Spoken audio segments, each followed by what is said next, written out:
नमस्कार। स्वस्थ भारत में एक बार फिर आप सब लोगों का स्वागत है।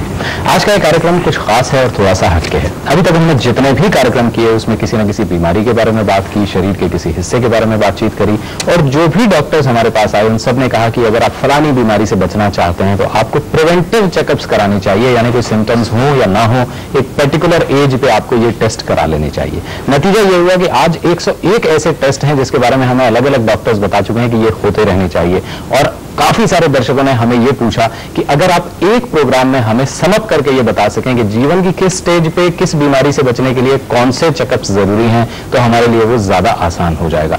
सिर्फ इस सिंप्लीफिकेशन के लिए हम अपना आज का ये स्पेशल प्रोग्राम कर रहे हैं जिसमें हम बातचीत करेंगे प्रिवेंटिव चेकअप्स के बारे में, यानी जीवन की अलग अलग स्टेजेस पे, अलग अलग एजेस पे आपको कौन कौन से चेकअप्स कराने की जरूरत है जो कि कुछ बीमारियों को जल्दी पकड़ सके ताकि उनका इलाज ज्यादा अच्छा हो सके और उनको ज्यादा काबू में रखा जा सके। तो आज के कार्यक्रम में हम प्रिवेंटिव चेकअप्स के बारे में बातचीत करेंगे। जैसा कि आप लोग जानते ही हैं, ये फोन इन प्रोग्राम है। आप इसमें टेलीफोन करके अपने सवाल पूछ सकते हैं सीधे हमारे पैनल ऑफ एक्सपर्ट से। अपना टेलीफोन नंबर आपको बताएंगे थोड़ी देर के बाद, लेकिन फिलहाल आइए आपकी मुलाकात कराते हैं उस पैनल से जो आज हमारे साथ मौजूद है आपके सवालों के जवाब देने के लिए। हमारे साथ हैं डॉक्टर के Agarwal. Dr. K.K. Agarwal is a senior consultant at Delhi's Mulchand Hospital. He is President Heart Care Foundation of India and President-elect Delhi Medical Association. Good morning and welcome to the show. Dr. Agarwal के साथ बैठी हैं Dr. Alka Kripalani, Professor, Department of Obstetrics and Gynecology, All India Institute of Medical Sciences. Good morning and welcome to the show. Hello. और उनके साथ बैठे हैं Dr. Pradeep Chaube, Chairman, Department of Minimal Access Surgery at Delhi's Gangaram Hospital. Good morning and welcome to the show. इसके अलावा studio में हमारे साथ मौजूद हैं काफी सारे दर्शक जो कि आपके रिप्रेजेंटेटिव्स हैं और ये भी अपने बहुत सारे सवाल लेकर आए हैं, और इन्हीं दर्शकों के साथ बैठी हैं नवप्रीत जो दर्शकों के सवाल हमारे पास पहुंचाने में मदद करेंगी। और अब आपको बता देते हैं वो टेलीफोन नंबर जिस पे आप फोन करके अपने सवाल पहुंचा सकते हैं सीधे हमारे पैनलिस्ट के पास ताकि हम उनके जवाब दे सकें। ये हमारा all India toll free number है।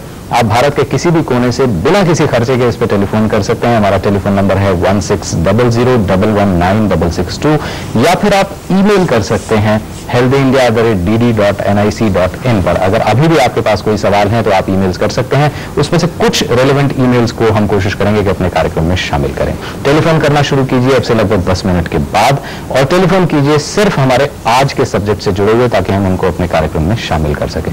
अब अपनी आज की बातचीत शुरू करते हैं और पहली चीज मैं डॉक्टर अग्रवाल आपसे जानना चाहूंगा। अच्छा, एक ऐसी बात है जो बार बार कही जाती है, prevention is better than cure. इस बात को हम लोग इतनी ज्यादा दफा कह चुके हैं कि हम इसका अर्थ भूल जाते हैं। बताइए कि जब मेडिकली खास तौर से आप बातचीत करते हैं तो prevention is better than cure, इस बात की इंपॉर्टेंस क्या है, इतनी ज्यादा सिग्निफिकेंस क्या है? इसकी इंपॉर्टेंस इसलिए है क्योंकि अर्ली स्टेज के अंदर में जी या तो आप बीमारी को होने से बचा सकते हो, और अगर वो अर्ली स्टेज में पकड़ी जाती है जी तो आप उसको प्रैक्टिकली क्योर कर सकते हो।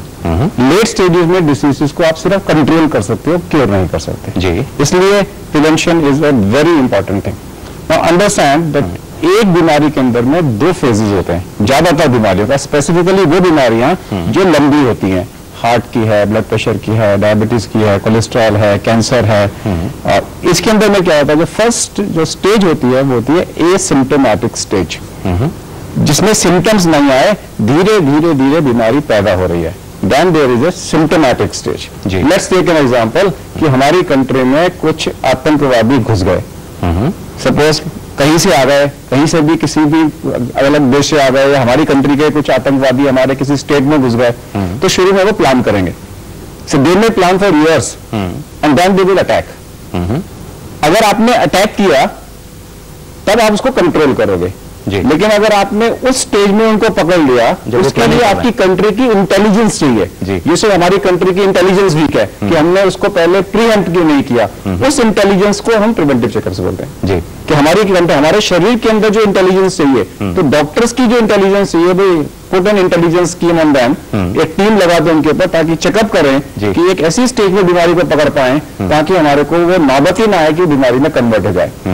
The word comes is DYS, dysfunction and disease. Dysfunction is a asymptomatic stage. Diabetes is जब आदमी का शुगर बढ़ गया और उसको डायबिटीज के सिम्टम्स आ गए, उसको हम बोलते हैं diabetes as a disease.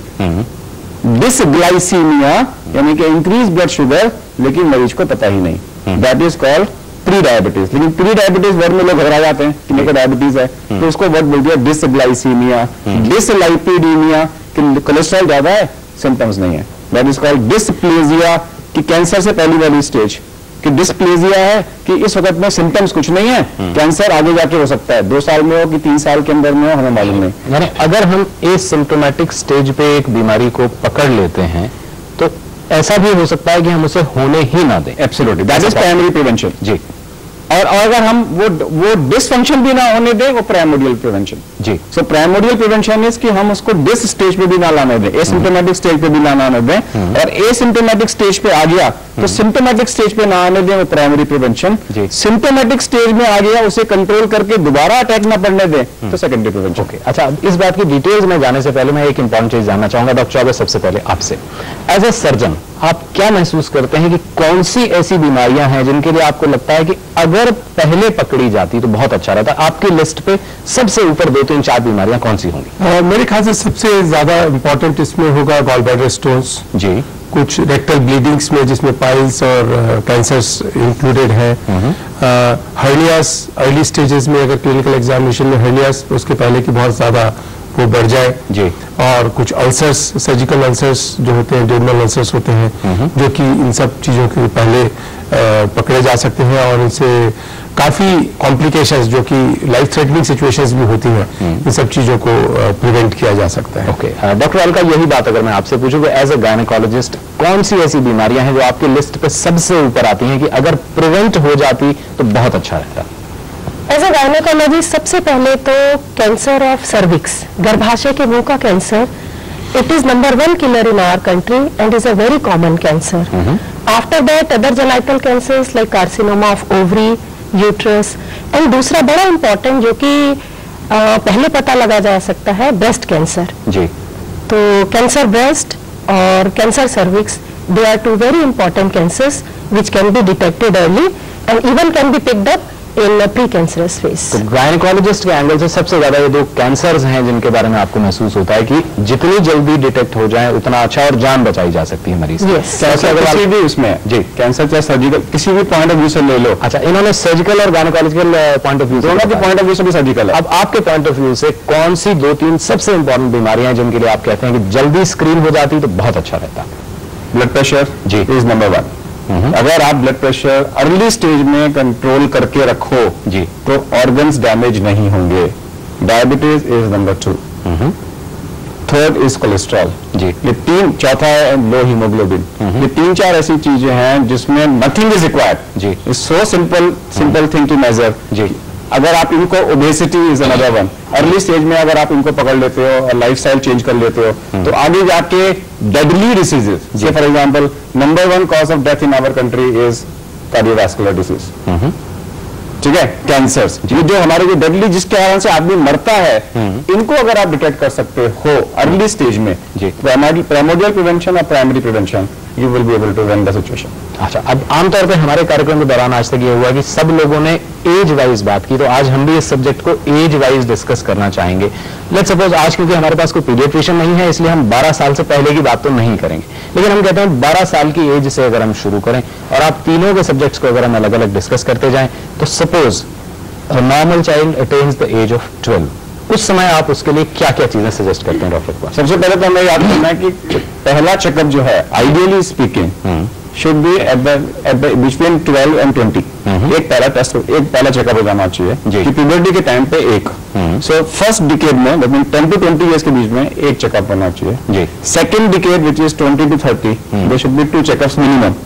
Third decade में मिनिमम 3 चेकअप्स, फोर्थ डिकेड में minimum 4 checkups, and fifth decade onwards every year there should be a checkup. अच्छा, इसे ये बड़ा अच्छा फॉर्मूला आपने बताया। अगर इसे हम सिंपली समझें तो 20 साल से 30 साल की उम्र में 10 से 20 के बीच में एक बार, 10 से 20 में एक बार, जब मर्जी करा लो। 20 से 30 में 2 बार, सो कॉल्ड स्कूल एज में एक एग्जामिनेशन हो जाना चाहिए जी। स्कूल से निकलते हुए लड़का 17-18 साल का हो जाता है, तो इसे 17-18 साल से पहले एक चेकअप हो जाना चाहिए। नहीं हुआ तो कॉलेज की एंट्री पे हो जाना चाहिए जी।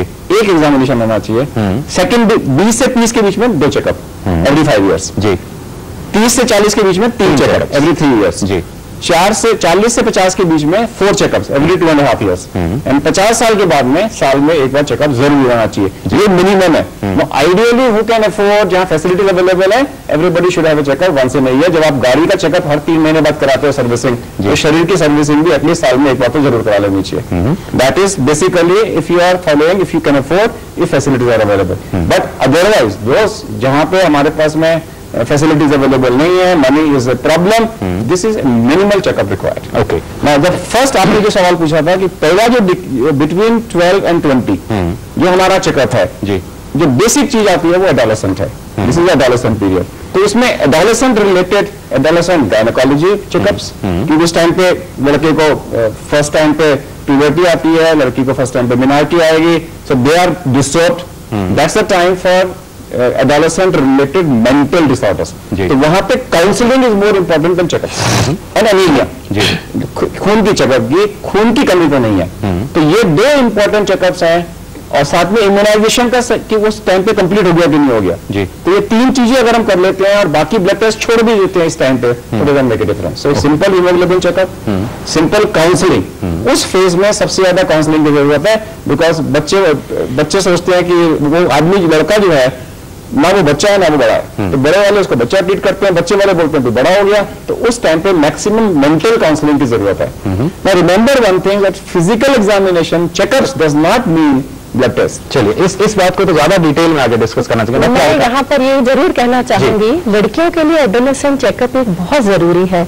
जब उनकी मिनार्की होती है 13 से 11 से 14 साल की उम्र में, मिनार्की माने जब पहली माहवारी आती है जी, तो उस समय उन्हें पीरियड्स की जो प्रॉब्लम्स है, usually it takes time for the rhythm to set in. तो रीअश्योरेंस की और जनरल हाइजीन इस सब की बहुत जरूरत पड़ती है। एक चेकअप इस संदर्भ में होना चाहिए। दूसरा, हमारे देश की बच्चियां 60 to 80% are found to be anaemic.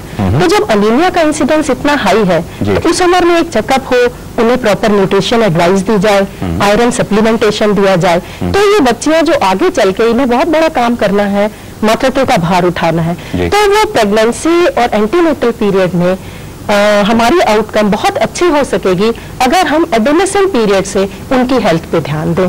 और उनकी माहवारी और अनीमिया और जनरल हेल्थ को अच्छा बना सके। इस स्टेज पे बजाय कोई भी टेस्ट रेकमेंड करने के हम ये कहते हैं कि अगर गर्ल चाइल्ड है घर में, अगर लड़की है, तो पहली दफा जब पीरियड्स होते हैं उस समय एक दफा गायनेकोलॉजिस्ट के पास जाना चाहिए। Is that what? पहली दफा होते हैं या 2-4 महीने देखें, अगर कोई प्रॉब्लम होती है जी तो जाके जरूर मदद लेनी चाहिए। लेकिन इस स्टेज पे हम कोई टेस्ट नहीं रिकमेंड करते टेस्ट जहाँ पे रिकमेंडेशन आता है एनीमिया की वजह से ही मतलब। इसका भी ऐसा है कि सारी स्टडीज ने बताया है 60 to 80% girls in developing countries are anaemic. तो इवन अगर हीमोग्लोबिन भी ना कराएं तो रूटीन सप्लीमेंटेशन और डाइटरी एडवाइस बहुतों को बहुत मदद कर सकती है, क्योंकि जब हम टेस्टों की बात करते हैं कई जगह फैसिलिटीज नहीं होते, तो they should not be deprived of the advantage of giving education and treatment. Doctor Choubey, क्या इस स्टेज पे 20 साल से पहले 12 से 20 के बीच में क्या कोई सर्जिकल पॉइंट ऑफ व्यू से ऐसी चीजें हैं जिनके बारे में ज्यादा केयरफुल रहने की जरूरत है? हाँ, मेल्स में स्पेशली आई थिंक हम लोग ज्यादा बात करते हैं हर्नियास की, जो कि क्योंकि वो उसके बारे में ज्यादा ज्ञान नहीं होता, तो जो हर्नियास होते हैं और काफी कॉमन होते हैं इस स्टेज में, इंग्वाइनल हर्नियास खासकर, तो इन हर्नियास को इस स्टेज में डिटेक्ट करने से, क्योंकि बच्चा शाई रहता है, वो कभी इस बारे में कंप्लेन नहीं करता है, तो नेचुरली उनकी जेनिटेलिया, अनडिसेंडेड टेस्टिस, जिसमें टेस्टिस का डिसेंड नहीं हुआ है नीचे, इन सब के बारे में ना तो माता पिता को ज्ञान होता है, ना मरीज को अपने आप में ज्ञान होता है, और वो काफी हेजिटेंट होता है इस चीज को कंसल्ट करने में। तो अगर जनरल चेकअप उस वक्त हो जाता है तो नेचुरली ये चीजें डिटेक्ट हो सकती हैं। हर्नियास अर्ली स्टेज में डिटेक्ट हो सकती है। अनडिसेंडेड टेस्टिस को still something can be done, और अगर नहीं हो तो naturally they become sterile afterwards. Long term consequences उसके रहते हैं। इस केस में अगर हम एक रूल ऑफ द थंब बनाना चाहें तो हम क्या कहना चाहेंगे कि 12 से 20 साल की एज के बीच में बच्चे को अपने फैमिली फिजिशियन के पास ले जाके एक बार प्रॉपरली चेकअप कराएं? Simple abdominal examination and general physical examination ही अपने आप में काफी होता है, क्योंकि हर्निया के डिटेक्शन के लिए आपको किसी टेस्ट की जरूरत नहीं है। अनडिसेंडेड टेस्टिस के टेस्ट किसी के लिए कोई टेस्ट की जरूरत नहीं है, और एब्डोमिनल एग्जामिनेशन में किसी चीज की जरूरत नहीं है। बहुत कम समय में ये सारे एग्जामिनेशन 5-7 मिनट 10 मिनट में ये सारा क्लिनिकल एग्जामिनेशन हो सकता है। बेसिक चीज सिर्फ ये है कि चाहे कोई सिम्टम्स है या नहीं है, लेकिन 12 से 20 की एज के बीच में एक दफा बच्चे को, चाहे वो लड़का है या लड़की, डॉक्टर के पास ले जाके उसका एक जनरल चेकअप जरूर कराया जाए। एक ये बात और मैं ऐड करना चाहूंगा कि इस स्टेज में ओबेसिटी का भी मालूम करना बहुत जरूरी है। आज सारे दुनिया में ओबेसिटी के बारे में बहुत कॉन्शियसनेस आ गई है जी। और चाइल्डहुड ओबेसिटी जो है वो एक बहुत इंपॉर्टेंट बनती जा रही है, क्योंकि ओबेसिटी की शुरुआत यहीं से होती है जी। और यही बाद में बड़ा रूप ले लेती है, जबकि उसका इलाज करना या उसका ट्रीटमेंट करना या उसको रिड्यूस करना वेट को काफी डिफिकल्ट हो जाता है। ये आपने एक बड़ा इंपॉर्टेंट सब्जेक्ट छेड़ दिया। डॉक्टर अग्रवाल, यहाँ आपसे भी एक चीज मैं जानना चाहूंगा जिसके बारे में कुछ ईमेल्स में भी लोगों ने हमसे जिक्र किया है। हम लोग बीएमआई का एक फॉर्मूला बताते रहे हैं कि बॉडी मास इंडेक्स अगर आपने कैलकुलेट करना है तो height in weight in KG divided by height in metres into height in metres. इसका सिंपल है 23 जी। बीएमआई 23 नॉर्मल होता है जी। किस एज से ये फॉर्मूला एप्लीकेबल है? क्या बच्चों के लिए? बच्चों के लिए we have to go percentile wise, उसके चार्ट्स अलग से अवेलेबल है, बट बड़ों के लिए 12 years plus this formula is applicable. अब जो डॉक्टर चौबे ने जिक्र किया कि इस स्टेज पे, जैसा कि पहले भी हम सुनते रहे हैं कि इस स्टेज पे ही बच्चों में ओबेसिटी की प्रॉब्लम और इवन कोलेस्ट्रॉल की प्रॉब्लम ज्यादा दिखाई देने लगी है, तो उसके लिए क्या करने की जरूरत है? सिंपल, हम यहाँ पे बिहेवियर, हमारे को एक तो देखना है कि बीएमआई ज्यादा तो नहीं है, सो उसका कि वेट उसका आइडियल है कि नहीं है। 23 multiply by height in metres multiply by height in metres, that is ideal weight जी। इससे ज्यादा अगर है तो आपका वेट ज्यादा है। ये फॉर्मूला बच्चों के लिए भी एप्लीकेबल है? वेट टॉपिक में 12 plus 12 plus 12 plus is not ए बच्चा। 12 प्लस पे हम ये फॉर्मूला लगा के बच्चे का वेट कैलकुलेट कर हम सकते इसका वेट कैलकुलेट कर लिया हमने। अगर उसका वेट ज्यादा है तो वी से the child is over weight. अगर 23 से ज्यादा आ रहा है, एशियन, इंडिया में हम 23 लेके चलते हैं, अमेरिका में 25 लेके चलते हैं जी बीएमआई जो है। सो अगर 25 into height in metres into height in metres से ज्यादा है then we say obesity. Okay. Between 23 and 25 we say overweight. It is again this versus disease. जी। वो asymptomatic stage है। तो एक बार आपने so what is required in the childhood is a simple, thorough physical examination which will include height, weight, BMI, abdominal circumference, blood pressure आपने checkup कर लिया, अगर उस स्टेज में अगर बीपी पकड़ में आ गया तो वो क्यूरेबल निकल के आएगा। तो सिंपल एग्जामिनेशन कर लिया, क्लिनिकली देख लिया एनीमिया है कि नहीं है। Most important thing at this particular age is the first behavioral counseling. Now behavioral counseling involves sexual behavior, sexual hygiene, normal hygiene, exercise कितनी करनी है, डाइट कैसी लेनी चाहिए, वैक्सीनेशंस कंप्लीट हुआ कि नहीं हुआ। This is the time the child wants to drive, because हालांकि लाइसेंस नहीं मिलता वो तो सब रोड सेफ्टी के रूल्स उनको स्टैंडर्ड में मालूम होने चाहिए। तो सारे प्रकार की जो काउंसलिंग है that should start at this particular moment. जो हमारे ड्रग अब्यूज, जो हमारे फैमिली फिजिशियंस हैं वो कितने सेंसिटाइज्ड हैं इस चीज के लिए कि अगर आप एक बच्चे को उनके पास लेके जाएं तो ये सारी आज की डेट में नहीं है। But the new concept of counseling is coming because now counseling people are taking it as a profession. You can charge for counseling. So it is coming out as a new avenue in the scenario. Because preventive health checkup is now becoming a big business. Every hospital, every nursing home has a preventive checkups. Unfortunately, they are promoting tests. But then health checkup is not only tests; it is checkups plus behavioral therapy plus counseling. And that concept is now coming. Dental checkups हैं, तो जो हमारा जो behavioural therapy है that should precede as far as 20 to 30 years is concern. इस बात पे वापस लौटेंगे। इस समय हमारे पास टेलीफोन कॉल है अश्विनी सूद जी का, दिल्ली से। आइए इनका सवाल सुनते हैं। हेलो। हाँ जी। हाँ नमस्कार अश्विनी जी। नमस्कार जी डॉक्टर साहब जी। अच्छा डॉक्टर साहब, ऐसा है कि मेरे को डायबिटीज है 84 से जी। नाम 58। अभी मैंने सब टेस्ट करवा लिए थे। जो शुगर थी मेरी वो 200 प्लस ही रहती थी, क्रिएटिनाइन भी ज्यादा था, कोलेस्ट्रॉल भी ज्यादा था। लेकिन अभी मैंने लास्ट 2 मंथ्स बैक एक टेस्ट करवाए थे, उसमें एवरीथिंग इज नॉर्मल, लेकिन इंसुलिन मैं 10 यूनिट लेता हूँ। मेरे को जो सबसे बड़ी प्रॉब्लम है 2 साल से वो ये है कि मेरे पैर डाउन द नी और रिस्ट के जो आगे फिंगर्स है या पाम है मेरी, वो नमनेस उसमें इतनी है कि मैं बता नहीं सकता। हर वक्त मैं चल नहीं सकता, वॉकिंग में प्रॉब्लम होती है। तो होम्योपैथी की ट्रीटमेंट ले रहा हूँ और डॉक्टर बनर्जी हैं चितरंजन पार्टनर उनकी। तो आई जस्ट वांट कि मेरे को पता लगे ये क्यों है, या मैं होम्योपैथी की करता हूँ, एलोपैथिक का तो मेरे को कुछ सूट नहीं करता है। तो आप बताइए कैसे क्या। अश्विनी जी टेलीफोन करने के लिए शुक्रिया। I think we will answer when we comes to 50-60 years. जी हाँ, सवाल इनका वैसे बहुत ज्यादा हमारे प्रोग्राम से रिलेटेड भी नहीं है, लेकिन अश्विनी जी इंतजार करें, प्रोग्राम देखते रहें। जब हम 50 से 60 के दशक की बात करेंगे तो कुछ सवालों के जवाब जो आपके सवाल आज के प्रोग्राम से रेलेवेंट हैं उनके हम जवाब देने की कोशिश करेंगे और बाकी सवाल को फिर किसी समय कवर करेंगे। लेकिन अभी हमारा कार्यक्रम देखते रहिए, 50 से 60 के दशक में पहुंच के आपको काफी सारे सवालों के जवाब मिल जाएंगे।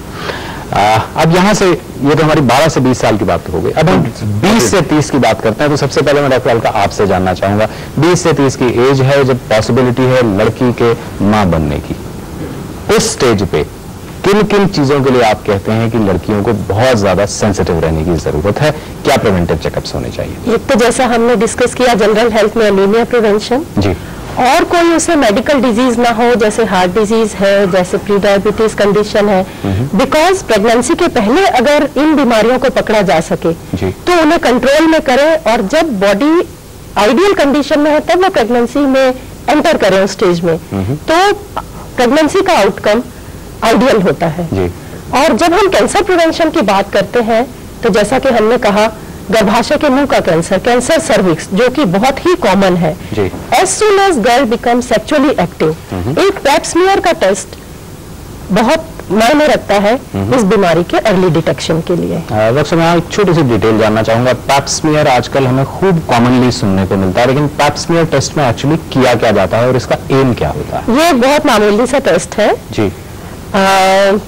पेशेंट का एक इंटरनल चेकअप किया जाता है, उसमें स्पेकुलम एग्जामिनेशन करके सर्विक्स ऐसा यूनिक ऑर्गन है औरतों की बॉडी का जिसे कि नेकेड आई से देखा जा सकता है, तो उससे एक हल्का सा स्मीयर स्वाब समझिए बनाया जाता है। इसमें कोई खास दिक्कत नहीं होती, कोई दर्द की ऐसी बात नहीं होती है, और उस स्मीयर को साइटोलॉजी से टेस्ट किया जाता है।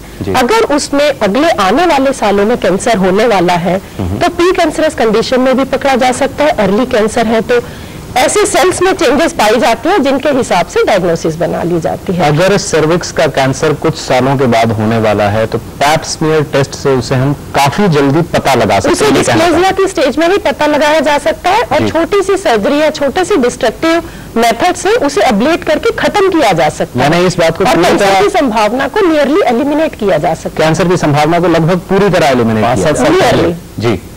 पैप स्मीयर क्या सब जगह अवेलेबल है, छोटे शहरों में भी अवेलेबल होगा? देखिए दिल्ली में तो आमतौर पर है और सारे गवर्नमेंट हॉस्पिटल्स में it is available free of cost. जहां तक मैं जानती हूँ कैंसर कंट्रोल प्रोग्राम्स में औरतों की हेल्थ में it is number 1 priority and majority of places it is available except in rural setups। अच्छा, अब इसी बात को थोड़ा सा और आगे बढ़ाएं, 20 से 30 की एज में लड़कियों के लिए आपने कहा पहली चीज पैप स्मीयर करना जरूरी है। एम उसका यह है कि सर्विक्स के कैंसर को न होने दिया जाए, होने से पहले ही उसे प्रिवेंट कर दिया जाए। दूसरी चीज आपने कहा कि एनीमिया के बारे में थोड़ा सा सेंसिटिव होना जरूरी है। पिछले 1-2 प्रोग्राम्स में हमने एक बातचीत की प्री मैरिज काउंसलिंग की, लड़की की शादी हो गई, प्लान किया जा रहा है कि अब हमें फैमिली आगे बढ़ानी है, हमें एक बच्चा चाहिए, क्या उस स्टेज पे जब आप प्रेगनेंसी प्लान कर रहे हैं कुछ टेस्ट कराने की जरूरत है? ये आपने बहुत ही महत्वपूर्ण क्वेश्चन पूछा मुझसे। टेस्ट तो बहुत सारे कराए जा सकते हैं, प्रॉब्लम ये है we have to see cost versus benefit. मगर एक हीमोग्राम, एक ब्लड शुगर, क्योंकि हमारी कंट्री में diabetes is also very common, तो अगर पता हो ये मोटी मोटी कॉमन बीमारियां, अगर इनका पहले से पता हो और इन्हें कंट्रोल में रखा जाए, क्योंकि जब बच्चे के अंग बनते हैं प्रेगनेंसी में तो मेजॉरिटी ऑफ डैमेज और benefit is done in the first 3 months of pregnancy, और वही स्थिति होती है जब हमारी बहनें आती नहीं है और उसके बाद आती हैं। तो अगर प्रेगनेंसी के पहले से इन सब बीमारियों की रोकथाम कर ली जाए तो outcome of pregnancy will be ideal. तो प्लान्ड प्रेगनेंसी के केस में आपने सजेस्ट किया कि एक हीमोग्राम, कुछ और बड़ी महत्वपूर्ण बीमारियां हैं although they are not very common like thalassaemia, अगर इनकी फैमिली हिस्ट्री है या हाई रिस्क पॉपुलेशन है उसमें स्क्रीनिंग करे तो बच्चे को इन जेनेटिक बीमारियों से बचाया जा सकता है। ये हमारे पिछले कार्यक्रम में काफी उभर के ये बात आई थी कि अगर पेरेंट्स दोनों थैलेसीमिया माइनर हैं तो बच्चे के थैलेसीमिया मेजर होने की पॉसिबिलिटी बहुत ज्यादा है। अक्सर हमारी सोसाइटी में क्या होता है कि एक बच्चा थैलेसीमिया मेजर बॉर्न होता है, फिर हमारे पास पेशेंट आते हैं और हम प्रीनेटल डायग्नोसिस करते हैं। आजकल गर्भ में जांच करके हम बता सकते हैं कि इस बच्चे को थैलेसीमिया होने वाला है या नहीं। अगर होने के चांसेस 25% होते हैं। अगर कोई पेरेंट्स हाई रिस्क ग्रुप में नहीं फॉल करते हैं तो क्या उनको ये टेस्ट कराने की जरूरत है? स्क्रीनिंग टेस्ट आर अवेलेबल जी, स्पेशली जियोग्राफिकल एरिया से या डिफरेंट कास्ट हैं, जैसे सिंधीज हैं, डिफरेंट बेल्ट्स हैं जिनमें थैलेसीमिया कॉमन है, वहां पर तो स्क्रीनिंग सारी पॉपुलेशन की होनी चाहिए। अगर करवा सकते हैं तो करवा लेने में कोई बुराई नहीं है। बहुत अच्छा ही है, अगर पता लग जाए तो पहला बच्चा अफेक्टेड नहीं होगा। It is a big trauma. जी, मैं इसको थोड़ा सा सिंप्लीफाई दूसरे ढंग से करता हूँ जी, कि हमने कहा कि 10 से 20 साल के 12 से 20 साल के बीच में that's a period of education. जी, स्कूल में है, कॉलेज में है, that's a period for education. So education के अंदर में the education about health should also come, जिसको हम काउंसलिंग बोलते हैं। जी, so counselling should be a part and parcel of education, और उस टाइम पे उसको उसकी जरूरत है, उसको कोई थॉरो चेकअप्स की जरूरत नहीं है। जी। 20 से 30 साल के बीच में लड़का जॉब ढूंढता है, तो फर्स्ट टाइम उसके दिमाग में आता है कि मैं जॉब करने जा रहा हूं, am I fit? The person should think, am I fit? That means he requires at that particular moment a detailed baseline examination. So that is the time to get the first physical, complete, detailed examination. Am I fit? Because he said, मैं एक नया जिंदगी में enter कर रहा हूँ. From ब्रह्मचर्य to he is entering now into a गृहस्थ जीवन in our so-called ashrams. And at that time, जैसे for example आप कार खरीदते हो, आप बोलते हो इस कार फिट. आप फ्रिज खरीदते हो, ये ठीक है कि नहीं है? आप नया मकान बनाते हो, नया मकान खरीदते हो, ठोक ठाक के देखते हो कि मैं ये मेरे लिए ठीक है कि नहीं है? At that time baseline testing is required. Sugar test कर लिया, एक कर लिया बेसलाइन. लिपिड प्रोफाइल पहली बार करा लिया, ब्लड प्रेशर चेकअप करा के देख लिया, ultrasound if person can afford ultrasound करा के देख लिया, लिवर का एक टेस्ट करा लिया, किडनी का एक टेस्ट करा लिया, यूरिन एग्जामिनेशन करा लिया. तो एक बेसलाइन टेस्टिंग पेप्समियर एक करा के देख लिया. तो एक बेसलाइन टेस्टिंग 20 साल की उम्र में और 25 साल की उम्र में एक बेसलाइन टेस्टिंग हो जानी चाहिए. और उस टाइम पे यू स्टार्ट थिंकिंग कि मेरी कोई फैमिली हिस्ट्री तो नहीं है, मेरे को ऐसा तो नहीं है कि मेरे को 40 साल की उम्र में कोई बीमारी हो सकती है, because I am at high risk, मेरी प्रेगनेंसी होनी चाहती है, तो मैं कौन से टेस्ट कराऊं? That is called baseline testing. Okay, so 20 to 25 years में एक बेसलाइन टेस्टिंग करा दो. जी डॉक्टर अलका. डॉक्टर अग्रवाल, वैसे ऐसा अक्सर हो जाता है जब भी कोई जॉब ज्वाइन करते हैं तो एम्प्लॉयर हमेशा फिजिकल फिटनेस और मेडिकल एग्जामिनेशन कराते हैं. दरअसल उसका पर्पस तो शायद ऐसा होता है कि फिट है तो ज्वाइन करें, मगर उस बहाने आपको बहुत सारी बातें पता चल जाती हैं. और दूसरी स्टेज जिस पे अक्सर होता है कि वो इंश्योरेंस की स्टेज पे लोगों का ब्लड प्रेशर पकड़ा जाता है. ये हमारे देश का सत्य है, लेकिन आप इससे कैसे बच सकते हैं उसके तरीके हैं. ब्रेक का वक्त बिल्कुल सर पे है, लेकिन इस समय हमारे पास एक कॉलर लाइन पे है. टेलीफोन है नरेश जी का दिल्ली से. इनका सवाल सुनते हैं. हेलो. हेलो नरेश जी नमस्कार. नमस्कार सर. जी सर, एक चीज तो मैं बताना चाहता हूँ जी कि प्रॉब्लम तो अपनी बाद में बताऊंगा. आई am doing presently MBA from FMS, और ये आप जो कह रहे थे कि फैमिली फिजिशियन, जी आप 70% of the population of India is residing in the rural sector. जी ओके सर. जी, आप यहाँ शहरों की बात कह रहे हैं कि यहाँ तो फैमिली फिजिशियन होता है, लेकिन गांवों में तो कुछ भी नहीं होता. जैसे गायनोकोलॉजी की जो मैडम कह रही थी जेल से है कि ये सारे जो आपने स्मीयर टेस्ट वगैरह बताए आपने, जी जो कैंसर हो जाता है ना उसका सर्विक्स का, जी लेडीज के. लेकिन मैं तो देखता हूँ कि मैं वहां से मैंने ग्रेजुएशन की, और वहां पर इवन की गांव के अंदर RMP PMP डॉक्टर भी नहीं होते हैं. जी, ये सब आप फैमिली फिजिशियन की बात करते हैं. नरेश जी, मैं यहाँ आपसे सिर्फ इतना कहना चाहूंगा कि आपकी बात बिल्कुल सही है, आपकी ऑब्जर्वेशन बिल्कुल सही है, लेकिन हमारे इस प्रोग्राम का जो टारगेट है वो ये है कि हम आपको ये बता सके क्या क्या चीजें आप कर सकते हैं. जहां जो सुविधाएं उपलब्ध हैं उन्हें करें, अगर नहीं करें तो आपको अपने लोकल एरिया के हिसाब से ये सोचना है कि मैं क्या कर सकता हूं. क्योंकि ऐसी कोई भी बात नहीं है जो हिंदुस्तान की पूरी पॉपुलेशन पे लागू हो. जो बात एक पॉपुलेशन एक पार्ट पे लागू है वो दूसरे पे नहीं है, जो दूसरे पे है वो पहले पे नहीं है. तो हम इसीलिए डॉक्टर अलका ने भी यही बात कही कि ये टेस्ट अगर अवेलेबल हो तो करा लेने चाहिए, वरना हेल्थ के जब कुछ जनरल प्रिंसिपल हैं जिन्हें सभी लोग फॉलो कर सकते हैं. तो आपकी ऑब्जर्वेशन से मैं सहमत हूं, लेकिन ये प्रोग्राम पॉलिसी से रिलेटेड नहीं है, हेल्थ से रिलेटेड है. हम आपको बता रहे हैं कि क्या आइडियल है, क्या किया जाना चाहिए, जो हो सकता है उसे किया जाए, जो ना हो सकता है उसके लिए सोल्यूशंस ढूंढे जाए. मैं दरखास्त आपसे करूंगा कि अपने सवाल पे आए. एक लाइन में ऐड करके थोड़ा सा इनको सेटिस्फाई करने की कोशिश करता हूँ जी कि जहां गायनेकोलॉजिस्ट नहीं है वहां लेडी डॉक्टर है. चाहे वो गायनेकोलॉजिस्ट ना हो। उनका पॉइंट इससे भी ज्यादा आगे जा रहा है। दूसरा है कि आजकल जहां डॉक्टर्स अवेलेबल नहीं है, सरकार की तरफ से हेल्थ केयर वर्कर्स हैं। हर गांव में, हर डिस्ट्रिक्ट में, हर जिले में हेल्थ केयर वर्कर्स हैं, जिसे पैरामेडिकल मल्टीपर्पज वर्कर्स बोलते हैं। उनको ये सारी प्रिवेंशन की चीजों के बारे में नॉलेज दी जाती है कि वो जाके प्रिवेंटिव चेकअप्स के बारे में प्रिवेंटिव काउंसलिंग करें। तो वो भी अवेलेबल है हर गांव के अंदर में। दैट इज नॉट पॉसिबल कि एक सरकार की तरफ से पैरामेडिकल वर्कर, जिसे हम मल्टीपर्पज वर्कर बोलते हैं, जिनका काम काउंसलिंग देना होता है, वो अवेलेबल होता है। तो एरियाज में मोबाइल हेल्थ सर्विसेज की फैसिलिटी भी होती है, तो अगर हमारी बहनों को नॉलेज हो तो वो उसका फायदा उठा सकती हैं। नरेश जी, अब आपसे रिक्वेस्ट करेंगे कि अपने सवाल पे हाँ सर, बिल्कुल आप ठीक कह रहे हैं, क्योंकि मैं तो समझ रहा हूँ कि मैं तो गाँव के एरिया से निकला हुआ हूँ जी, और I am running in 43। So sir मैं कहना चाहता हूँ कि एक्चुअली क्या है कि मैं जब पढ़ता हूँ तो मेरे एक्चुअली क्या है कि एब्जॉर्प्शन हो नहीं पाती, ग्रेस्पिंग हो नहीं पा रही है। और क्योंकि एग्जाम आ रहे नवंबर में जी, आपने तो सुना ही होगा कि एफएमएस का नाम कितना है, क्योंकि I am doing part time this MBA जी। सवाल क्या है आपका? तो प्रॉब्लम ये है कि सर कि मेरे को ग्रेस्पिंग नहीं हो पा रही है जी, और क्योंकि मैं साइकेट्री सेटिंग में भी काम करता हूँ, लेडी हार्डिंग में, तो प्रॉब्लम क्या है कि थोड़ी सी जैसे डिप्रेशन टाइप का हो जाता है जी। तो कैसे, how do I concentrate on my studies? Psychiatry के तो लगते हैं लोग यहाँ पर नहीं बैठे हैं। नरेश जी, जी हाँ, मैं आपसे बस यही दरखास्त करूंगा, आपके सवाल का जवाब हम किसी और कार्यक्रम में दे सकेंगे, क्योंकि आज हम प्रिवेंटिव हेल्थ चेकअप्स की बात कर रहे हैं और आपका सवाल इसके प्रभु से काफी ज्यादा बाहर आता है, इसलिए हम अपने कार्यक्रम का समय आज इस पर नहीं लगाएंगे। किसी और कार्यक्रम में आगे जब हम इसके बारे में बातचीत करेंगे तो शायद आपके सवाल को टैकल कर सकेंगे। फिलहाल हम वापस अपने प्रिवेंटिव हेल्थ चेकअप्स की बात पे आते हैं। डॉक्टर चौबे, आपसे जानना चाहूंगा, 20 से 30 की बात कर रहे हैं, 20 से 30 की उम्र में सर्जन्स पॉइंट ऑफ व्यू क्या क्या चीजें सर? सर्जन्स के पॉइंट ऑफ व्यू से आई थिंक ये जो बात हुई, इसके अलावा एक दो चीजें अगेन इसमें है, जैसे वेरिकोसील है, कुछ जॉब्स ऐसे हैं जिनका रिक्वायरमेंट, जिसमें कि एक कंडीशन होती है वेरिकोसील, जो कि उनको अनफिट कर देते हैं। डॉक्टर चौबे, अगर आप इजाजत दें, हमारी ब्रेक का वक्त इस समय बिल्कुल सर पे है, तो इस सब्जेक्ट को हम दोबारा डिस्कस करना शुरू करेंगे ब्रेक के बाद। ब्रेक से पहले आपको एक बार फिर बात याद दिला दें कि आज हम बात कर रहे हैं प्रिवेंटिव हेल्थ चेकअप्स के बारे में। वो कौन कौन से टेस्ट हैं, वो कौन कौन सी एहतियात है जो आप बरत सकते हैं ताकि एक बीमारी सिम्टोमेटिक स्टेज से पहले ही पकड़ी जाए और उसका इलाज बहुत अच्छे तरीके से हो सके, या फिर उस बीमारी को होने ही ना दिया जाए।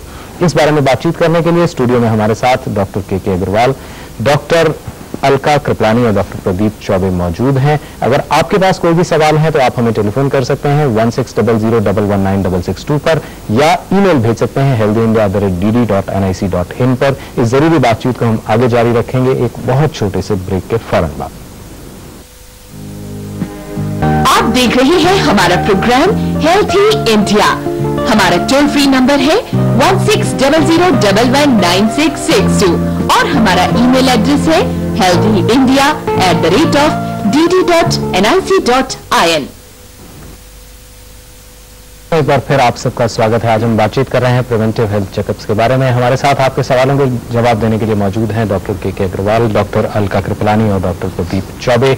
आपके सवाल लगातार हमारे पास आते जा रहे हैं और कोशिश है ज्यादा से ज्यादा सवालों के जवाब दिए जाने की। इस ब्रेक के दौरान हमारे पास ईमेल आई है विनीत सिन्हा जी की। विनीत सिन्हा जी ने स्पेसिफिकली जिक्र किया है एक टेस्ट के बारे में। ये कहते हैं कि इंटरनेट पे मैंने आजकल IMT के बारे में काफी कुछ पढ़ा है, तो इसके बारे में जानना चाहते हैं। विनीत जी, आपका सवाल हमने नोट किया है, जवाब इसका देंगे थोड़ी देर के बाद। इसके अलावा टेलीफोन लाइन पर हमारे पास इस समय एक कॉलर है योगिता जी दिल्ली से, इनका भी सवाल सुन लेते हैं, फिर वापस डॉक्टर चौबे से अपनी बातचीत शुरू करेंगे।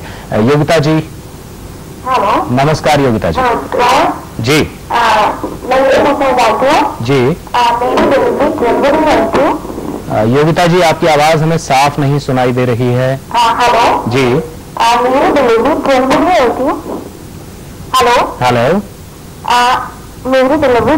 हुई थी। मेरी डिलीवरी जनवरी में हुई थी जी। हाँ, उसके बाद मेरे को विजाइनल डिस्चार्ज अभी तक बंद नहीं हुआ। तो मैंने ट्रीटमेंट लिया तो फंगल इंफेक्शन बोला डॉक्टर ने जी, तो वो बार बार रिपीट हो रहा है। और मेरे को जो उसके बाद पीरियड स्टार्ट हुए जी, वो भी बहुत ज्यादा हेवी हो रहा है पहले से, जबकि डिलीवरी के टाइम इतनी ज्यादा ब्लीडिंग नहीं थी जी। तो मैं वही पूछना चाहती थी कि इसके लिए मैं क्या चेकअप कराऊं। क्या टेस्ट कराऊं कि इतनी ज्यादा ब्लीडिंग हो रही है और जो भी वैजाइनल डिस्चार्ज हो रहा है, जी। जो इन्फेक्शन है बार बार रिपीट हो रहा है, जी उसके लिए टेस्ट पूछना चाहती थी, क्या टेस्ट कराऊं? योगिता जी, टेलीफोन करने के लिए शुक्रिया। हालांकि फिर एक बार हम थोड़ा सा अपने प्रोग्राम के दायरे से बाहर निकल रहे हैं, लेकिन क्योंकि आपका टेलीफोन हमने रिसीव किया है, doctor Alka, very brief reply to her question. इनकी ये जो दोनों कंप्लेंट्स हैं, एक तो हैवी ब्लीडिंग, दूसरी विजाइनल डिस्चार्ज, ये डिलीवरी के बाद काफी कॉमन प्रॉब्लम्स हैं। विजाइनल डिस्चार्ज का कॉमनेस्ट कॉज है कैंडिडा इन्फेक्शन, फंगल इन्फेक्शन, जो कि बॉडी का जब रेजिस्टेंस कम होता है, जैसे प्रेगनेंसी एक इम्यूनो कम्प्रोमाइज स्टेट होती है, तो उसके बाद कॉमनली हो जाता है। इन्हें एक ब्लड का टेस्ट कराना चाहिए, शुगर को एक्सक्लूड करना चाहिए, एक गायनेकोलॉजिस्ट से चेकअप कराना चाहिए कि वो किस तरह का डिस्चार्ज है, उसका स्पेसिफिक ट्रीटमेंट दिया जाए। इसमें इतना कोई घबराने की बात नहीं है। हैवी पीरियड्स अक्सर कई महीने तक होते हैं डिलीवरी के बाद, मगर गायनेकोलॉजिस्ट से एक इंटरनल चेकअप करा लेना चाहिए। योगिता जी, आपको अपने सवाल का जवाब मिल गया और बाकी सब दर्शकों से एक छोटी सी दरखास्त हम करना चाहेंगे कि आज हम कोशिश कर रहे हैं उन टेस्ट के बारे में बात करने की जो अगर आपको कोई सिम्टम्स नहीं है, अगर आप स्वस्थ हैं तो भी उन्हें कराएं, इसलिए कि आप अस्वस्थ न हो। तो आज अगर आप अपने सवाल इससे ज्यादा फोकस करके रख सकें तो ज्यादा अच्छा रहेगा। डॉक्टर चौबे, अपनी बातचीत को आगे बढ़ाते हैं। मैं जिक्र कर रहा था कि 20 से 30 के डेकेड में सर्जिकल पॉइंट ऑफ व्यू से किन किन चीजों के बारे में सेंसिटिव रहने की जरूरत है और क्या टेस्ट कराने की जरूरत है। मेडिकल ब्लड के और अदर की चीजें तो हम पहले जिक्र कर चुके हैं। एक फिजिकल एग्जामिनेशन में एक दो चीजें बहुत कॉमनली देखने आती है इस स्टेज में, वो है हर्नियास और वेरिकोसील, क्योंकि काफी जॉब्स ऐसे हैं, जैसे पुलिस का जॉब है, आर्म फोर्सेस का जॉब है, जिसके लिए ये डिस्क्वालिफिकेशन है। तो ज्यादातर ये देखा गया है कि क्योंकि इनको इसके बारे में ज्ञान नहीं होता है, वो जब उनका मेडिकल एग्जामिनेशन होता है, जब वो डिस्क्वालीफाई कर दिए जाते हैं और उस वक्त की सिचुएशन काफी खराब हो जाती है, क्योंकि इतनी मेहनत करके आदमी किसी के लिए क्वालिफाई करता है और एक छोटे से सर्जिकल प्रॉब्लम के कारण उनका डिस्क्वालिफिकेशन हो जाता है। तो मेरे ख्याल से अगर एक फिजिकल एग्जामिनेशन जो हमने अल्ट्रासाउंड और ये सब चीजें बताई हैं, उसके अलावा अगर एक फिजिकल एग्जामिनेशन करके ये दो तीन चीजों को एक्सक्लूड कर दिया जाए तो काफी चीजें आसान हो सकती हैं। अच्छा, अब यहाँ आपने एक चीज का जिक्र किया अल्ट्रासाउंड का। अभी पहली बार हमारे पास ये बात आई है अल्ट्रासाउंड। ये बताइए, अल्ट्रासाउंड किस स्टेज से और कौन सा अल्ट्रासाउंड करना जरूरी है और कितना फ्रीक्वेंटली? नहीं, मेरे ख्याल से तो वेरिकोसील और हर्निया के लिए तो सिर्फ क्लिनिकल एग्जामिनेशन से ही मालूम पड़ सकता है, इसमें अल्ट्रासाउंड की। यानी अगर हम सर्जिकल पॉइंट ऑफ व्यू से देखते हैं तो 20 से 30 के डेकेड में भी फिर एक बार फिजिकल एग्जामिनेशन जो है वो ज्यादा इंपॉर्टेंट है। और मान लीजिए कोई if somebody is not focusing at these jobs, police में, मिलिट्री में नहीं जाना चाहता, तो भी इन चीजों के बारे में सेंसिटिव रहना जरूरी है, क्योंकि हर्निया तो नेचुरली बढ़ेगा, तो उसका तो इलाज उसी स्टेज में होना चाहिए। वेरिकोसील भी लेटर स्टेजेस में, अगर दोनों साइड में वेरिकोसील है तो वो फर्टिलिटी और इनफर्टिलिटी का कॉज बन सकता है। ओके, तो फिजिकल एग्जामिनेशन एक बार फिर 20 की स्टेज में। इस बातचीत को आगे डॉक्टर अग्रवाल आपसे एक बहुत स्पेसिफिक क्वेश्चन पूछना चाहता हूं, लेकिन उससे पहले दर्शकों का एक सवाल अपने कार्यक्रम में शामिल करेंगे। मेरा नाम परमेंद्र कुमार टोकस है। मेरा क्वेश्चन है कि वैसे तो हर बीमारी के लिए अलग एक टेस्ट होता है, लेकिन कौन सा एक कॉमन टेस्ट है कि जिससे कि हम 2-4 कुछ टाइम पीरियड के बाद में अगर वो टेस्ट करवाएं तो हम बीमारी से अपना बचाव कर सकें? आई थिंक इसको हम लास्ट में जब समअप करेंगे तो ये जवाब से हम समअप करेंगे। अच्छा, अब मैं यहाँ एक चीज आपसे जानना चाहूंगा। अब आपने थोड़ी देर पहले जिक्र किया बेस लाइन टेस्ट का, और ये एक चीज है जो हमारे काफी सारे दर्शक जो ईमेल्स में भी सवाल है उसमें भी जानना चाहते थे कि जब हम बात करते हैं कि कुछ 2, 3, 4 बेसिक टेस्ट हैं, उसकी स्टेजेस, उसकी फ्रीक्वेंसी सब चेंज हो रही है, तो वो बेसिक टेस्ट हम किस किस को कहेंगे? कौन कौन से? ऐसा 20 से 30 के बीच में हमने जो बेसिक टेस्ट करना है जी, मैं यहाँ 30 से 40 भी खत्म कर देता हूँ ताकि 40 पे हम थोड़ा टाइम डिवोट कर सकते हैं, समय हमारे पास कम है जी। 30 से 40 के बीच में और 20 से 30 के बीच में सिर्फ इतना डिफरेंस है कि 30 से 40 के बीच में you again come back to behavioural therapy, counselling, and make them calcium aware, diet aware, exercise aware. Otherwise testing 20 और 40 के बीच में बेस लाइन टेस्टिंग एक ही बार आपकी 20 और 25 साल के बीच में हो रही है जी, फिर 25 और 30 के बीच में हो रही है ना।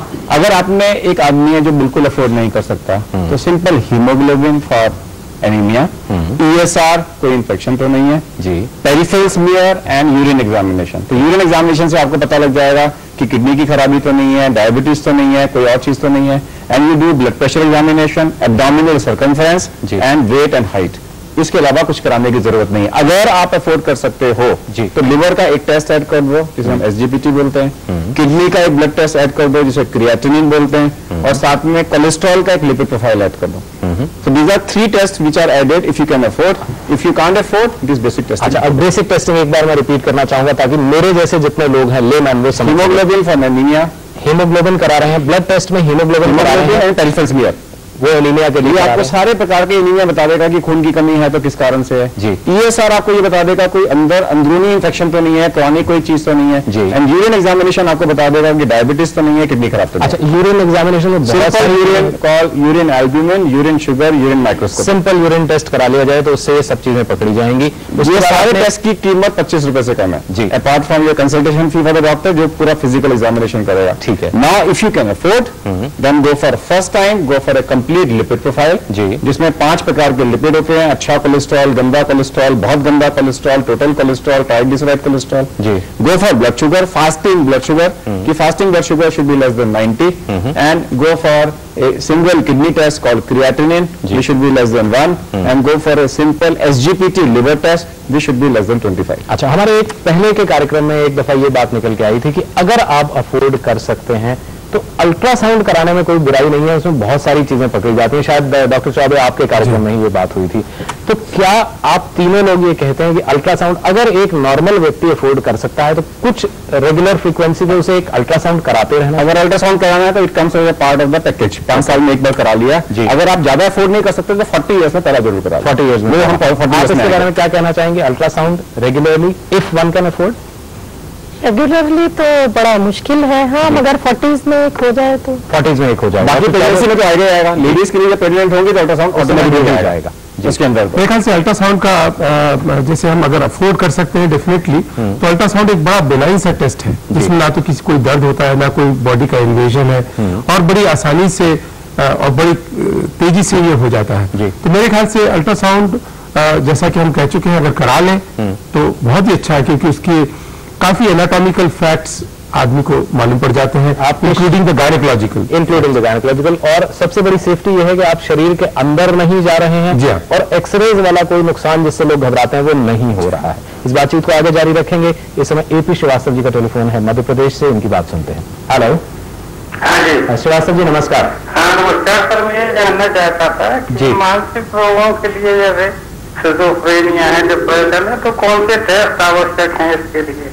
श्रीवास्तव जी टेलीफोन करने के लिए वेरी इंपॉर्टेंट जी, because he is talking about जैसे स्किज़ोफ्रेनिया है, ये सब बीमारियां 20-17 साल से लेकर 34 साल के बीच की बीमारियां, ठीक है। इसके लिए हमारे को बेसिकली ये देखना है, we have to watch the behaviour, जिसलिए मैंने बार बार बिहेवियरल काउंसलिंग की बात करी है। जब आप बिहेवियर की बात करते हो तो सबसे पहले आप ये देखते हो कि हमारा बच्चा रियल वर्ल्ड में है कि नहीं। रियल वर्ल्ड का मतलब है कोई चीज इमेजिन तो नहीं कर रहा, ऐसा तो नहीं बोल रहा कि मुझे कुछ चीजें सुनाई दे रही हैं जो कि किसी और को सुनाई नहीं दे रही, उसे कुछ ऐसा दिखाई दे रहा है जो किसी और को दिखाई नहीं दे रहा, या वो सामने बोल रहा है सांप है जबकि वो रस्सी है, डेल्यूजन, हेलुसिनेशंस, और ही इज हाइपो और हाइपर, या तो उसको आप ही इज इंटेलेक्चुअली डिफरेंट, उसकी इंटेलिजेंस में डिफरेंस है, उसकी मेमोरी में डिफरेंस है, या उसकी कैलकुलेशन में डिफरेंट है, या पढ़ने में। So if you have any, when you are doing a counselling, when you are talking to the patient, these psychiatric manifestations can be picked up. Schizophrenia is a disorder of young age. It should be picked up in school and college age group में, और अगर आप पकड़े जाओगे तो जल्दी ठीक होगा। Second, suicidal rates are very common in that age group. That's also behavior. इसलिए मैंने बहुत emphasis दिया है कि 20 साल से पहले behavioral counseling जरूर हो जानी चाहिए, जिसमें सारी चीजें आती हैं। आपकी बात की सिग्निफिकेंस जो है वो इनके टेलीफोन कॉल के बाद ज्यादा समझ में आ रही है कि वो बीमारियां जो बिहेवियरल प्रॉब्लम्स हैं जिनको आप किसी टेस्ट से नहीं पकड़ सकते, उनको काउंसलिंग से पकड़ सकते, काउंसलिंग एंड टॉकिंग। और वो बीमारियां भी उतनी ही इंपॉर्टेंट है जितनी की जो physical illness, they may be more important because they are important for that particular movement. Physical बीमारियां 20 साल के बाद आएंगी जी, बस स्किज़ोफ्रेनिया, सुसाइड उसी टाइम पे होने वाला है। यानी काउंसलिंग जो है वो भी उतनी ही इंपॉर्टेंट है जितने की लैब्स में होने वाले वो टेस्ट इंपॉर्टेंट है, जिनके बारे में हमने सप्ताह के दौरान बेइंतहा ईमेल्स रिसीव करी हैं और जिनके जवाब देने की हम कोशिश कर रहे हैं। अब इस बातचीत को हम और आगे बढ़ाते हैं।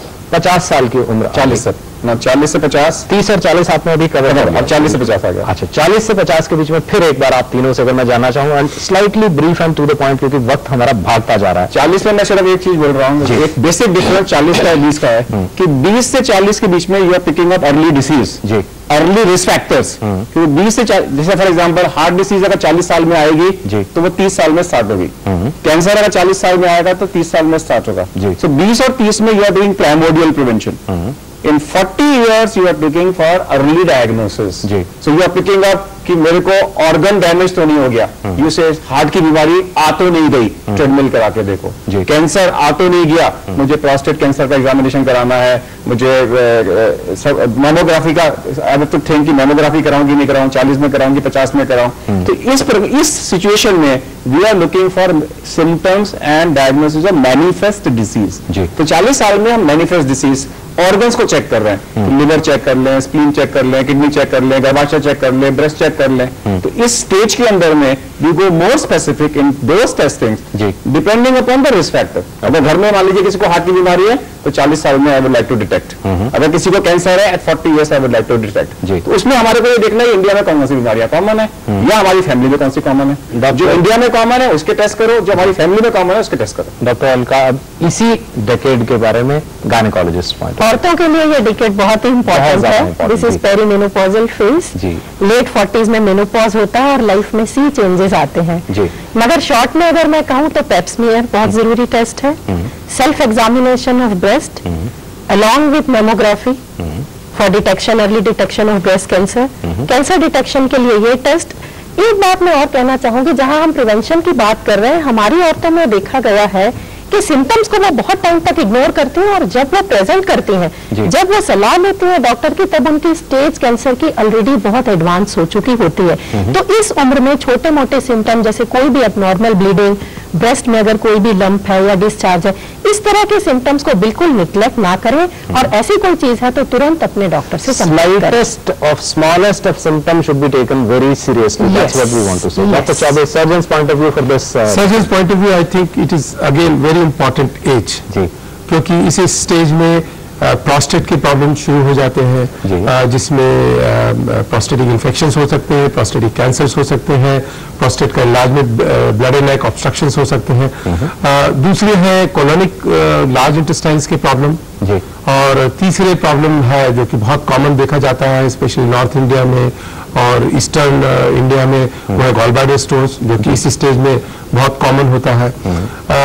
इस तरह से, और डॉक्टर कृपलानी ने ब्रेस्ट कैंसर के बारे में बताया ही है, जो कि ये भी एक सर्जिकल प्रॉब्लम होता है जिसमें कि लेडी में डेवलप कोई गठान है ब्रेस्ट में जिसको वो रखे रहते हैं, वो क्योंकि ये पेन नहीं करती, जो उसको ज्यादा ध्यान नहीं देते, जो कि एक गलत बात है। जैसे ही अगर डिटेक्ट होती है इमीडिएटली अटेंशन, मतलब वन शुड नॉट वेट कि वो सिम्टम बहुत सीवियर हो जाए, बहुत प्रॉब्लमेटिक हो जाए, जब ही उसका डॉक्टर को कंसल्ट किया जाए। अच्छा, वैसे तो हम बिल्कुल अर्ली एज से हम अपने इस प्रोग्राम में कहते रहे हैं कि कोई भी सिम्टम, कोई भी चेंज बॉडी में कहीं भी किसी भी समय जो पहली बार हो रही है उसे इग्नोर नहीं किया जाना चाहिए।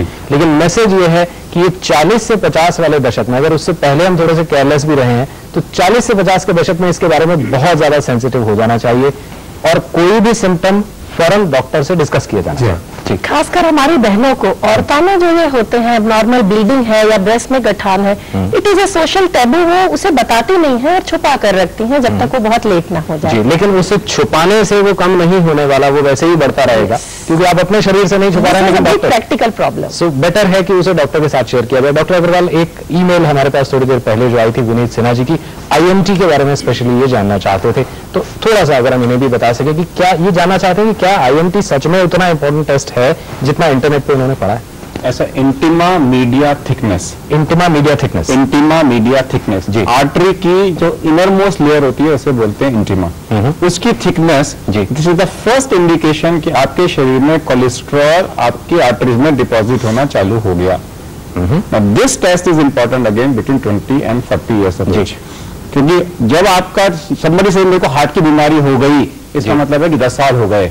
अगर आप ये पता लगाना चाहते हैं कि 10 साल के बाद में मेरे को हार्ट की प्रॉब्लम होने के चांसेस क्या हैं, तो IMT टेस्ट है। It's a test which requires, it's again done with ultrasound machine, but it's a sophisticated ultrasound machine, it's a costly test, it's only for those जिनके घर में हार्ट की बीमारी है, डायबिटीज है, ब्लड प्रेशर है, high risk family है, जिनके घर में हमेशा हार्ट अटैक जल्दी होते हैं, उन लोगों को 20 से 30 साल की उम्र में करा के हम फॉलो कर सकते हैं कि कोलेस्ट्रॉल डिपॉजिट तो नहीं होता। तो हाई रिस्क फैमिली है और अगर आप अफोर्ड कर सकते हैं तो IMT करा लें। रूटीन के लिए हम इसके बारे में बात नहीं करते हैं। ठीक है, तो ये आपके सवाल का जवाब हुआ। और इसके अलावा एक दूसरी ईमेल जो हमारे पास आई कोमल उपाध्याय जी की उस ईमेल के बारे में भी थोड़ी सी बात करना चाहेंगे। इन्होंने जिक्र किया डॉक्टर साहब कि प्रिवेंटिव चेकअप्स के नाम पे आज बहुत सारे ऐसे चेकअप्स हैं जो सिर्फ इसलिए किए जाते हैं कि लैब वालों की जेब मोटी होती जाए। अगर हम एक बार इस पे नजर डालना चाहें, आप लोग अपनी अपनी स्पेशलिटी में बताएं कि कौन से ऐसे टेस्ट हैं। तो इसमें मैं खासतौर से याद करना चाहूंगा, जब डॉक्टर मालवीय हमारे प्रोग्राम में आए थे तो उन्होंने जिक्र किया था कि RH फैक्टर एक ऐसा टेस्ट है जो खूब कराया जाता है लेकिन हमारे को उससे कोई इंसाइट नहीं मिलती। आप तीनों की स्पेशलिटी में ऐसे कौन से टेस्ट हैं जो मिसयूज किए जाते हैं और अगर उनके लिए डॉक्टर रेकमेंड करे, पेशेंट शुड थिंक ट्वाइस? मैं इसमें 2 आंसर्स शॉर्ट में दूंगा जी। पहला आंसर मैं जो आपका दे रहा हूँ कि कौन से टेस्ट की वैल्यू नहीं है जी। एक्सरे की कोई वैल्यू नहीं है, एक्सरे की कोई वैल्यू नहीं, unless and until there is a symptom, x-ray की कोई, unless there is an indication जी। रूटीन में एक्सरे की जरूरत नहीं है जी। Ultrasound yes, but x-ray no, big no जी। आजकल फैशन आया है कि होल बॉडी सीटी स्कैन करा लो, no, not cost effective, no data से कि इसको करा लेना चाहिए, इसकी जरूरत नहीं है। ठीक है। Thyroid screening if necessary, if necessary जी, ये एक इंपॉर्टेंट है। दूसरा सवाल है कि ये जो लोग कहते हैं कि ये डॉक्टर जो है ये कमाने के लिए सारे चेकअप्स करते हैं, let's try to understand one thing. ज्यादातर लोग क्या कहते हैं कि मेरे 5,000 रुपए टेस्ट करा दिए, निकला कुछ नहीं जी। It is something like somebody says कि मैंने 5,000 की इंश्योरेंस करा दी, बेकार चली गई, मुझे तो कुछ हुआ ही नहीं, पूरे साल में जरूरत ही नहीं पड़ी। तो ही शुड बी हैप्पी। अगर उसने स्क्रीनिंग कराया कुछ नहीं निकला तो he should be happy. But जिससे मेरा पैसा खर्च हुआ तो वहां पर भी वो चाहते हैं मुझे कोई बीमारी निकलनी चाहिए। तो that should not be the objective. Doctor Alka, इसी सवाल का जवाब आपसे। हमारी स्पेशलिटी में मिस यूज से ज्यादा अंडर यूज की प्रॉब्लम है, because the women are less privileged, उन्हें अक्सर they are not brought forward for medical treatment. तो मैं ये कहना चाहूंगी कि पैप स्मीयर जो कि इतना जरूरी टेस्ट है, only 5% of population is covered, ये जरूर होने चाहिए। मिस यूज जहां तक अर्बन एरियाज में कई बार हम देखते हैं बहुत अल्ट्रासाउंड कराए जाते हैं और अल्ट्रासाउंड से कई बार क्या होता है, छोटे मोटे फाइब्रॉइड है, नॉर्मल सी चीजें हैं, पेशेंट इतने पैनिकी हो जाते हैं, it gives more anxiety than required और कई बार अननेसेसरी सर्जरी भी हो जाती है। डॉक्टर चौबे, मेरे सर्जिकल फील्ड में भी मेरे ख्याल से ऐसी कोई चीज नहीं है, जैसे डॉक्टर अकबर बता चुके हैं कि एक्सरेज वगैरह का बहुत ज्यादा इंपॉर्टेंस नहीं है। बट जहां तक मेरे ख्याल है बहुत ज्यादा कोई ऐसी मिसयूज होने वाले इन्वेस्टिगेशन से टेस्ट नहीं है जिनको कि मैं यहाँ पे हाईलाइट। हमारे लिए फिर हम ये 2 ही चीजों की बात कर सकते हैं कि एक्सरेज हैं जो थोरे बहुत एंजियोग्राफी करा लो, not required, routine CT scan करा लो, नॉट रिक्वायर्ड। यहाँ मैं ये भी कहना चाहूंगा कि जहां तक मेरा एक्सपीरियंस है, होल बॉडी स्कैन की रिक्वेस्ट डॉक्टर्स से नहीं आती, ज्यादातर ये देखा गया है। अगर आप किसी से भी बात करिएगा, पेशेंट खुद सीटी स्कैन सेंटर में जाता है और उसको लगता है मैं अपने सारे बॉडी का चेकअप कराना चाहता हूँ, मैं सारे होल बॉडी का स्कैन कराना चाहता हूँ, और उसकी वो रिक्वेस्ट को मान के सीटी स्कैन कर दिया जाता है जी। क्योंकि कोई भी डॉक्टर ये अपने प्रिस्क्रिप्शन में ये लिखने से बहुत ज्यादा कतराएगा कि उसमें लिखा जाए होल बॉडी सीटी स्कैन, क्योंकि उस डॉक्टर के बारे में कोई अच्छा इसकी कोई जस्टिफिकेशन नहीं दे सकते। तो मैं पब्लिक की मेरी एक रिक्वेस्ट है कि किसी भी डॉक्टर के पास जाके ये मत बोलो कि ऊपर से नीचे तक सारे टेस्ट कर दो। दे शुड से कि डॉक्टर साहब मुझे एग्जामिन कर लो, जो आपको लगता है मेरे लिए जरूरी है वो कर लो। अच्छा, और वो कहते हैं सारे टेस्ट कर लो, तो डॉक्टर इज कंफ्यूज्ड। हमारे प्रोग्राम का वक्त लगभग पूरी तरह खत्म हो चुका है, लेकिन 2-3 छोटी छोटी सी बातें जरूर करना चाहूंगा। डॉक्टर साहब, एग्जीक्यूटिव हेल्थ चेकअप्स आजकल खूब फैशन में है, खूब अवेलेबल है। जनरली ये एग्जीक्यूटिव हेल्थ चेकअप कितना कॉस्ट करता है? That's what many people want to know. हर आदमी को अपनी इंश्योरेंस करा लेनी चाहिए जी। 1 रुपया पर डे के हिसाब से अगर आप खर्च करते हो तो मिनिमम इंश्योरेंस आपकी 365 रुपए में होती है। 1 रुपया पर डे आप बचा के रखते हो प्रिवेंटिव हेल्थ चेकअप्स के लिए, तो 365 रुपए में बेसिक सारे टेस्ट हो जाते हैं, जो बेसिक मिनिमल है जी। और अगर आप स्लाइटली अफोर्ड कर सकते हो तो 750, 1000, 1500, 2000 कोई लिमिट नहीं है, कोई लिमिट नहीं। लेकिन 1 रुपया पर डे जी फॉर योर इंश्योरेंस, 1 रुपया per day for your prevention, 2 रुपया पर day is basically your need for the health, जिन लोगों के लिए जो अफोर्ड नहीं कर सकते। प्रोग्राम को कंक्लूड करते करते मैं आप तीनों लोगों से एक बात दरखास्त करना चाहूंगा। Doctor Choubey, preventive health checkups को लेकर अगर मैं कहूं कि 1 मिनट में आप सारी इंपॉर्टेंट बातें दर्शकों को बताना चाहें तो क्या बताएंगे? मैं सिर्फ इसमें एक डिफरेंट एंगल को प्रेजेंट करना चाहता हूं। हम प्रिवेंटिव हेल्थ के बारे में मालूम कर चुके हैं। जो मेरे एक्सपीरियंस के हिसाब से मैंने देखा, जो प्रिवेंटिव हेल्थ में जिसको मैं एम्फेसाइज करना चाहता हूं कि प्रिवेंटिव हेल्थ में जो कोई पॉजिटिव फाइंडिंग्स आती हैं उसके बारे में एक्शन लेना बहुत जरूरी होता है। जी, ये ज्यादातर देखा गया है कि प्रिवेंटिव हेल्थ में अल्ट्रासाउंड आपने कराया, अल्ट्रासाउंड में गॉल ब्लैडर स्टोन्स आ गए, अल्ट्रासाउंड में फाइब्राइड आ गया, अल्ट्रासाउंड में कोई एक पर्टिकुलर चीज आ गया, जी, जो लोग हैं जो कराते हैं उसके बारे में एक्शन नहीं लेते हैं, जो कि गलत बात है। उसमें एक्शन लेना बहुत जरूरी है। अगर आपको कोई बीमारी पकड़ी गई है, जैसे हम लोग सुबह से यही बात को बार बार कह रहे हैं, तो उसका जल्दी से ट्रीटमेंट कराना जरूरी है। अगर उसको कॉम्प्लिकेशन ना हो, कॉम्प्लिकेशन होने के बाद में और आपको प्रिवेंटिव चेकअप में मालूम भी पड़ गया कि आपको एक प्रॉब्लम है और आपने उसका इलाज भी नहीं कराया और उसके कॉम्प्लिकेशन में फंस गए, ये मेरे ख्याल से बहुत ज्यादा खराब बात है। यानी प्रिवेंटिव हेल्थ चेकअप कराने जितना ही जरूरी है उसका फॉलो अप की अगर उसमें कोई भी पैरामीटर्स हैं जो अवे फ्रॉम नॉर्मल हैं, उन पे एक्शन तो उनसे एक्शन और उनका इलाज करना चाहिए। वंडरफुल। डॉक्टर अलका, 30 सेकंड में क्या कंक्लूड करना चाहेंगी प्रिवेंटिव हेल्थ चेकअप्स के बारे में? हर सेक्सुअली एक्टिव औरत वेस्टर्न कंट्रीज के हिसाब के रिकमेंडेशन से फ्रीक्वेंट ना करा सके तो 35 की एज तक एक पैप स्मीयर जरूर कराएं। 35 तक एक बार पैप स्मीयर जरूर हो जाना चाहिए। हाँ जी। और अगर पॉसिबल हो तो ईयरली 3, अगर ईयरली 3 नॉर्मल होते हैं उसके बाद चांसेस बहुत कम होते हैं नॉर्मलिटी के, तो every 3 years. Every 3 years, but pap smear is extremely important. Extremely. और आप कैंसर्स की पॉसिबिलिटी को बहुत हद तक रूल आउट कर देते हैं अगर पैप स्मीयर को जो आपने फ्रीक्वेंसी प्रिस्क्राइब करी है उस पर करवाते रहते हैं। Doctor Agarwal, checkup involves, I only define what a checkup is. A checkup involves one, lifestyle counseling, which is your behavior, which should include yoga में सूर्य नमस्कार, एक ही अगर आसन करना है तो, दूसरा रेगुलर वॉकिंग, तीसरा moderation and variety in your food, चौथा meditation. That is lifestyle counselling. Second is pre test counselling, कि मैं तुम्हारे ये टेस्ट कर रहा हूँ, इन टेस्टों में अगर ये निकलेगा तो घबराना नहीं, टेस्टों की रिपोर्ट 2 दिन बाद आएगी, तुम्हें कुछ पता लगे तो घबराना नहीं, तो pre test counselling. Third is test, जो हमने डिफाइड किए हैं कि 20 से 30 साल के बीच में 2 बार, 30 से 40 साल के बीच में 3 बार, 40 से 50 साल के बीच में 4 बार, 50 साल के बाद एनुअली।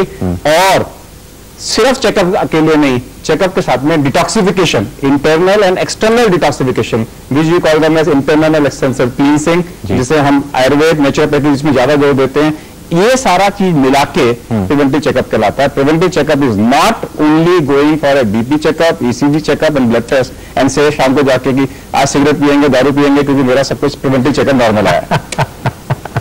मेरे ख्याल से डॉक्टर अग्रवाल ने बहुत ही अच्छे तरीके से सारी बात को कंक्लूड कर दिया है। ज्यादातर लोगों का इंप्रेशन जो हमारे पास आया वो ये था कि प्रिवेंटिव चेकअप्स का मतलब है कि कुछ टेस्ट जो लैब में हो सकते हैं वो करा लिए जाएं और उसके बाद मस्ती की जिंदगी जी। It is not a licence for cigarette smoking and alcohol. Perfect. तो ये मैसेज है हमारे आज के कार्यक्रम का। अगर आप ये ऑब्जर्व कर रहे हैं तो मैं भी आपकी ऑब्जर्वेशन से पूरी तरह सहमत हूं कि आज के कार्यक्रम में हम अपने सब्जेक्ट को पूरी तरह कवर नहीं कर सके। हमारी कोशिश होगी कि जल्दी ही आने वाले किसी और एपिसोड में हम एक बार फिर इसी बारे में बातचीत करेंगे। अगर आपके पास और सवाल हैं तो भेजते रहिए। फिलहाल वक्त है सबका शुक्रिया अदा करने का। डॉक्टर अग्रवाल, डॉक्टर अलका और डॉक्टर विदुर चौबे कार्यक्रम में आने के लिए और हमारे और दर्शकों के सवालों के जवाब देने के लिए आपका बहुत बहुत शुक्रिया। आप सबको ये याद दिला दें कि अगले कार्यक्रम में हम बातचीत करेंगे हार्निया के बारे में। अगर हार्निया से रिलेटेड कोई भी क्वेश्चंस आपके पास हैं तो आप हमें भेज सकते हैं इस सप्ताह के दौरान या फिर अगले सप्ताह जब हमारा ये कार्यक्रम लाइव टेलीकास्ट होगा। आप उस समय टेलीफोन करके हमारे इस कार्यक्रम में शामिल हो सकते हैं। अगर आप हमें बताना चाहते हैं हमारा ये कार्यक्रम आपको कैसा लगता है, अगर सुझाव या शिकायत भेजना चाहते हैं तो उसके लिए हमारा पता नोट कर लीजिए। हमारा पता है healthy India, room number 503, Doordarshan केंद्र, आकाशवाणी भवन, पार्लियामेंट स्ट्रीट, न्यू दिल्ली 110001। अगर आप हमारे कार्यक्रम में शामिल होना चाहते हैं, दर्शकों के साथ बैठना चाहते हैं और अपने सवाल स्टूडियो में बैठ के पूछना चाहते हैं तो उसके लिए सप्ताह के दौरान 10 बजे से लेकर 5 बजे तक आप टेलीफोन कर सकते हैं 23421949 पर और अपनी दरखास्त हमारे पास भेज सकते हैं 23421949। इजाजत लेने से पहले बस आपका शुक्रिया अदा करेंगे और आपको ये याद दिला दें कि हमारा ये कार्यक्रम दोबारा रिपीट होता है। अगर आप इस कार्यक्रम को फिर देखना चाहें तो आज रात 8:30 पर डीडी भारती पे या फिर ट्यूसडे मंगलवार को 3 बजे आफ्टरनून में आप इसे देख सकेंगे डीडी 1 पे। अगले सप्ताह हर्निया के बारे में बातचीत लेकर एक नया पैनल लेकर आपके सामने एक बार फिर हाजिर होंगे। फिलहाल इजाजत, नमस्कार।